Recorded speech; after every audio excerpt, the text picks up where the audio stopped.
guys all ready? SMIPA, Smith County Sheriff. About 7:30 last night, Lindale Police Department got into pursuit with a dark-colored Volkswagen Jetta off of FM 849 in Lindale. The person brandished a shotgun through the sunroof of the vehicle. They lost sight of the vehicle for some time. We had one of our Smith County patrol deputies observed the vehicle near 849 and Interstate 20, reinitiate the pursuit. DPS got involved in the pursuit.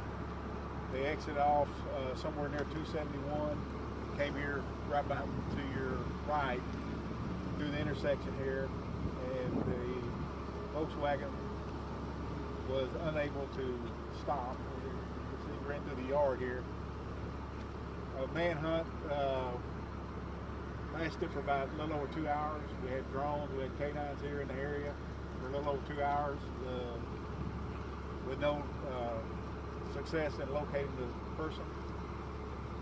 So at 9:21 this morning, apparently the person disappeared into the woods when he bailed out after he was wrecked out by DPS. Disappeared into the woods. We had a manhunt with canines and drones and quite a few personnel for about a little over 2 hours.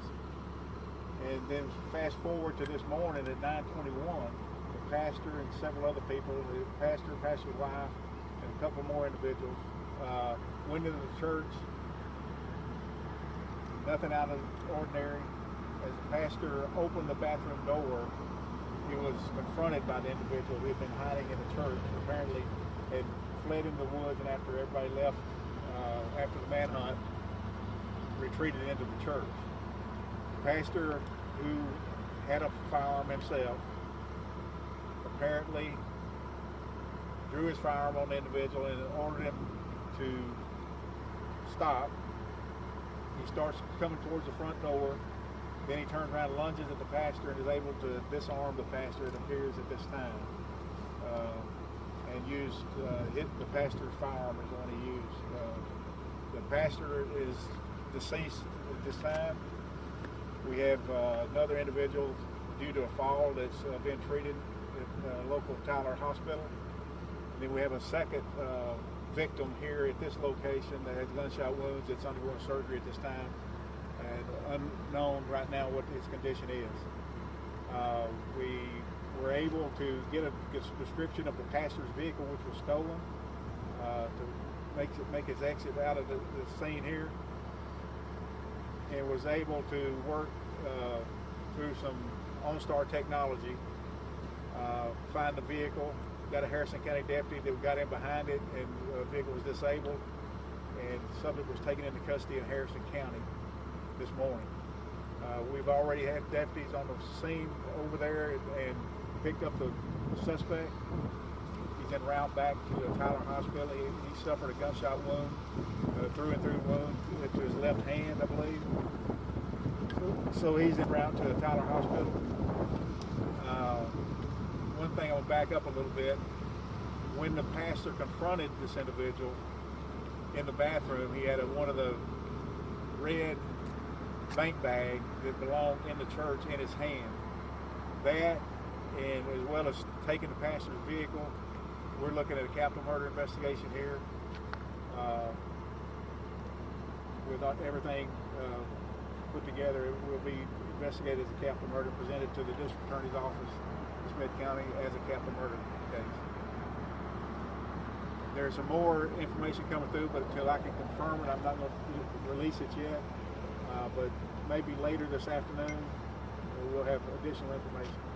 But I'll open it to any questions. Do we have a total number of how many people were injured?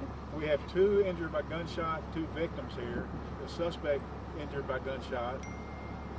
And at this time, we don't know when that occurred. Mm-hmm. And then the female victim is injured and taken to the hospital due to a fall. So was it was before the start of their church service? Yes. Okay. From what I could gather right now, I think there was only about 4 people in the church at the time. And no affiliation between... No, nothing related to this time about any religious beliefs or anything to do with church. The church just happened to be the location that he was able to get into and take refuge during the night as we were after we left the scene. Do you know what he was taking refuge from, or well, from the pursuit? Yeah. We don't know why we were pursuing him to start with. Yeah. Is that the same? When did the pursuit happen? About 7:30 last night. So okay. Yeah, because we had heard about a pursuit last night. I'm not sure if it was possibly the same one. Was it on I-20? Yes. Okay. Part of it was. And it was the pastor's gun that was ultimately. That's what we believe at this time. Did the church have any security at that time? Well, obviously, 2 people in the church of the 4 were carrying,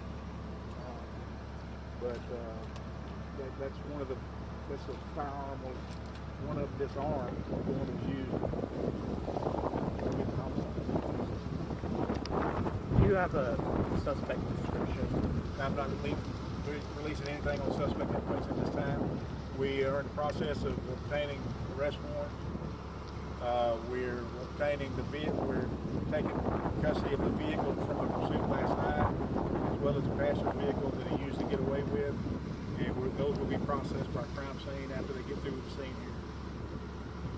What's the current condition of the suspect and the surviving? Well, I don't know about the victim that went to the Tyler Hospital. The suspect has a through-and-through gunshot wound to the hand. So, as far as I'm concerned, minor injury.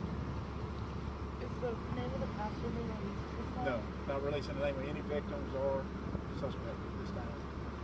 We may be able to do that later this afternoon.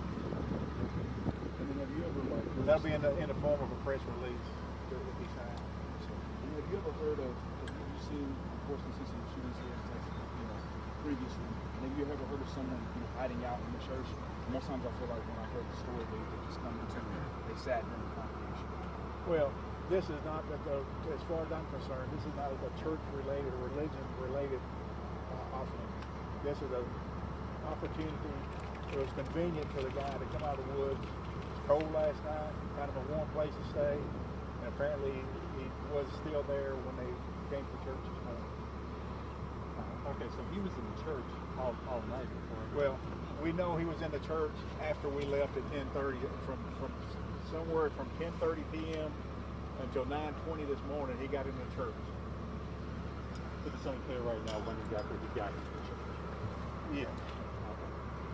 And sir, shootings like these that happen, they're so unprecedented, but just as a sheriff, as an officer, is there anything that churches can start to do to prevent things like this happening? Up security, what can they do to keep in mind Well, in situations like this?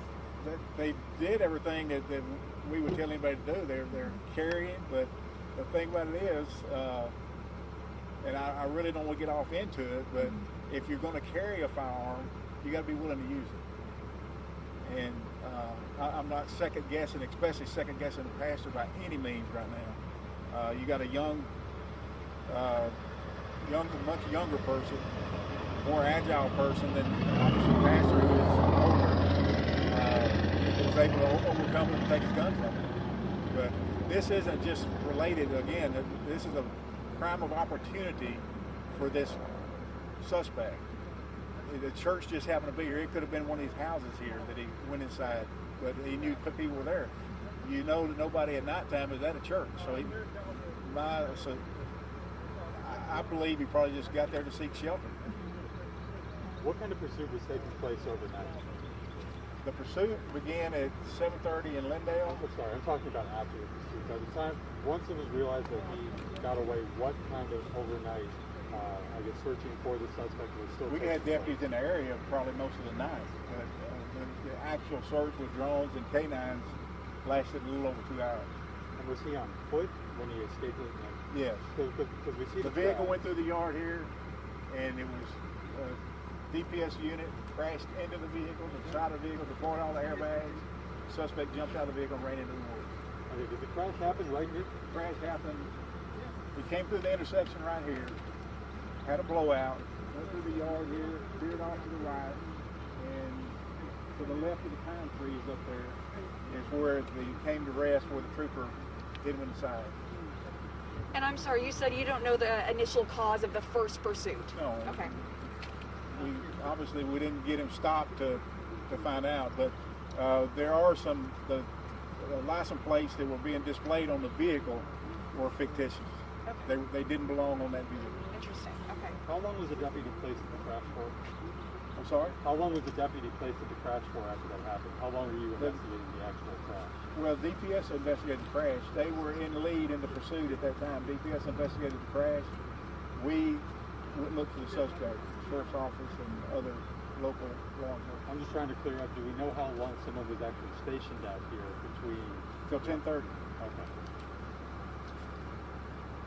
Is there anything you think people with the church and these nearby houses should know about the safety of the area right now? Well, the area is safe now. Obviously, he's in custody, is a lone actor. Nobody else here needs to be in fear for anything. We'll be out here into the night tonight, I'm sure, processing the scene. All the danger is gone now. He fled the scene. We got him arrested in Harrison County, and he'll be taken after he leaves the hospital for treatment to his gunshot wound in his hand. He'll be taken and interviewed at the sheriff's office. When he was apprehended in Harrison County, do you know how that happened or how he was found? Yeah, I spoke earlier, the OnStar. Okay. I'm good. You guys good? Thank you very much, sir. Thank you.